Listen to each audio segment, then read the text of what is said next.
American കരുത്തിന്റെ അന്ത്യം ലോകം ഉടൻ കാണുമോ?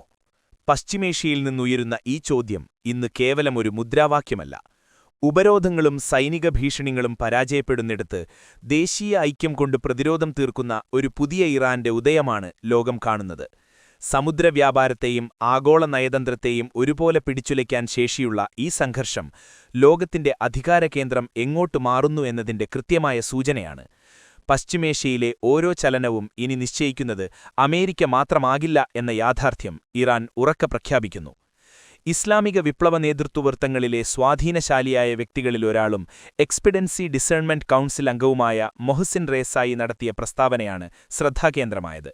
എക്സിൽ പങ്കുവച്ച സന്ദേശത്തിൽ ഇറാൻ ഇന്ന് ഏകീകൃത ശബ്ദത്തോടെയും ഉറച്ച ദേശീയ മനോഭാവത്തോടെയും നിലകൊള്ളുമ്പോൾ അമേരിക്ക ആശയക്കുഴപ്പങ്ങളിലും തുടർച്ചയായ തന്ത്രപരമായ പിഴവുകളിലും കുടുങ്ങിയിരിക്കുകയാണെന്ന് അദ്ദേഹം ആരോപിച്ചു.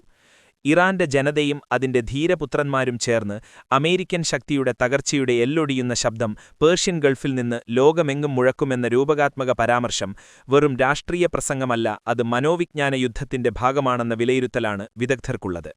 മേഖലയിലെ സമുദ്രസുരക്ഷ ഉറപ്പാക്കുന്നതിലും വിദേശ ശക്തികളുടെ ഇടപെടലുകൾ തടയുന്നതിലും ഇറാൻ പുലർത്തുന്ന ജാഗ്രതയുടെ തെളിവാണ് പുതിയ നീക്കങ്ങൾ.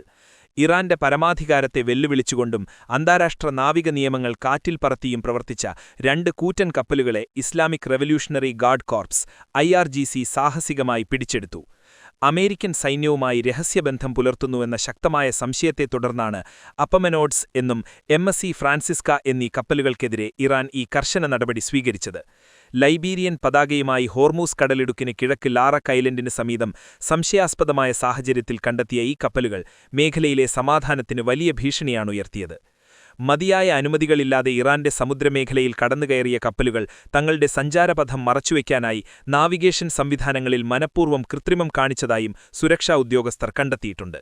സുരക്ഷാ ലംഘനങ്ങൾ ആവർത്തിച്ചും അന്താരാഷ്ട്ര മാനദണ്ഡങ്ങൾ ലംഘിച്ചും മുന്നോട്ടു നീങ്ങിയ കപ്പലുകളെ പിടിച്ചെടുക്കുക വഴി മേഖലയിലെ തങ്ങളുടെ സമുദ്രാതിർത്തികൾ ആർക്കും അടിയറവു വയ്ക്കില്ലെന്ന വ്യക്തമായ സന്ദേശമാണ് ഇറാൻ നൽകുന്നത്.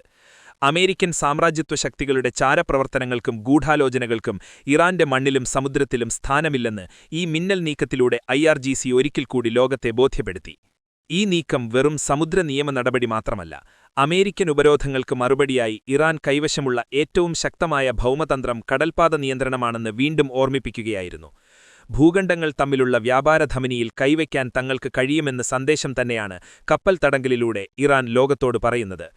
അമേരിക്കയുടെയും ഇസ്രായേലിന്റെയും ഭീഷണികൾക്ക് മുന്നിൽ ഇറാൻ മുട്ടുമടക്കില്ലെന്ന മുഹമ്മദ് ബാഗർ ഗാലിബഫിന്റെ പ്രസ്താവന ഇറാന്റെ പുതിയ പ്രതിരോധ നയത്തിന്റെ കൃത്യമായ സൂചനയാണ്.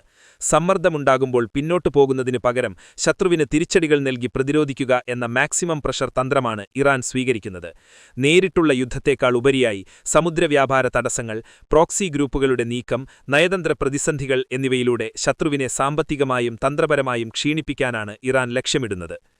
ഇപ്പോൾ ലോകം നോക്കുന്നതൊരു നിർണായക ചോദ്യത്തിലേക്കാണ്. അമേരിക്ക സമ്മർദ്ദം തുടരുമോ, അതോ യാഥാർത്ഥ്യബോധത്തോടെ പുതിയ ധാരണയിലേക്ക് നീങ്ങുമോ? ട്രംപ് ഭരണകൂടം വെടിനിർത്തൽ നിലനിർത്താൻ ആഗ്രഹിക്കുന്നുവെന്ന സൂചനകളുണ്ടെങ്കിലും ഉപരോധം തുടരുമെന്ന പ്രഖ്യാപനം ഇറാനെ കൂടുതൽ കടുപ്പിച്ചിരിക്കുന്നു. ഉപരോധം നീങ്ങാതെ കടലിടുക്ക് തുറക്കില്ലെന്നും പുതിയ ചർച്ചകളില്ലെന്നും ഇറാൻ വ്യക്തമാക്കിയതോടെ പ്രശ്നപരിഹാരം ഇനിയും ദൂരെയാണ്. ഈ പ്രസ്താവനകൾ ഉയർന്നത് ഫെബ്രുവരി അവസാനം ആരംഭിച്ച അമേരിക്ക-ഇസ്രായേൽ സൈനിക സമ്മർദ്ദത്തിന്റെയും അതിനു തുടർന്ന വെടിനിർത്തൽ നയതന്ത്രത്തിന്റെയും നടുവിലാണ്. അമേരിക്ക തന്റെ പൂർണ്ണ നിയന്ത്രണത്തിന് പുറത്തേക്ക് നീങ്ങുന്ന ഒരു നയതന്ത്ര പ്രക്രിയയിലേക്ക് തള്ളിക്കൊണ്ടുപോകപ്പെടുകയാണെന്നും ഒടുവിൽ കരാർ വ്യവസ്ഥകൾ നിർണ്ണയിക്കാൻ ടെഹ്റാനെ അംഗീകരിക്കേണ്ടിവരുമെന്നും ഇറാൻ വൃത്തങ്ങൾ സൂചിപ്പിക്കുന്നു. ചുരുക്കത്തിൽ, പശ്ചിമേഷ്യയിൽ ഇന്ന് നടക്കുന്നത് കേവലം 2 രാജ്യങ്ങൾ തമ്മിലുള്ള അതിർത്തി തർക്കമോ നയതന്ത്ര പോരാട്ടമോ അല്ല, മറിച്ച് ലോകം ദശകങ്ങളായി പിന്തുടരുന്ന ശക്തിയുടെയും അധികാരത്തിന്റെയും പഴയ വ്യാഖ്യാനങ്ങൾ അടിമുടി ചോദ്യം ചെയ്യപ്പെടുന്ന ഒരു പുതിയ ലോകക്രമത്തിന്റെ പരീക്ഷണവേദിയായി ഈ പ്രദേശം മാറിയിരിക്കുകയാണ്. അത്യാധുനികമായ സൈനിക സജ്ജാജനങ്ങളും താന്ത്രിക തികവുമുണ്ടായതുകൊണ്ട് മാത്രം ഒരു രാഷ്ട്രീയ വിജയം നേടിയെടുക്കാനാവില്ലെന്നും സാമ്പത്തിക ഉപരോധങ്ങളുടെ ചങ്ങലക്കെട്ടുകൾക്കിടയിലും തനതായ പ്രതിരോധം തീർക്കാൻ ഒരു രാഷ്ട്രത്തിന് സാധിക്കുമെന്നും ഈ പ്രതിസന്ധി ലോകത്തെ കാണിച്ചു തരുന്നു. വലിയ ശക്തികൾക്ക് മുന്നിൽ ചെറിയ രാജ്യങ്ങൾ മുട്ടുമടക്കുന്ന പഴയ ചരിത്രത്തിന് ഇവിടെ തിരശീല വീഴുകയാണ്. ഹോർമൂസ് കടലിടുക്കിലെ തിരമാലകൾ ഇന്ന് ചലിപ്പിക്കുന്നത് കടൽജലം മാത്രമല്ല, മറിച്ച് ആഗോള പാരജിത്യത്തിന്റെ ഭാവിയെ കൂടിയാണ്.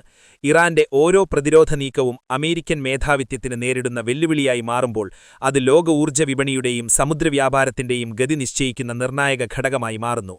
അമേരിക്കൻ കരുത്തിന്റെ തകർച്ചയെക്കുറിച്ചുള്ള ഇറാന്റെ പ്രഖ്യാപനങ്ങൾ വെറും രാഷ്ട്രീയ മുദ്രാവാക്യങ്ങൾക്കപ്പുറം മാറുന്ന ആഗോള സമവാക്യങ്ങളുടെ പ്രതിഫലനമാണ്. വരും നാളുകളിൽ പശ്ചിമേഷ്യയിൽ സംഭവിക്കുന്ന മാറ്റങ്ങൾ ലോകമെമ്പാടുമുള്ള നയതന്ത്ര ബന്ധങ്ങളെയും സഖ്യങ്ങളെയും പുനർനിർവചിക്കുമെന്ന കാര്യത്തിൽ സംശയമില്ല.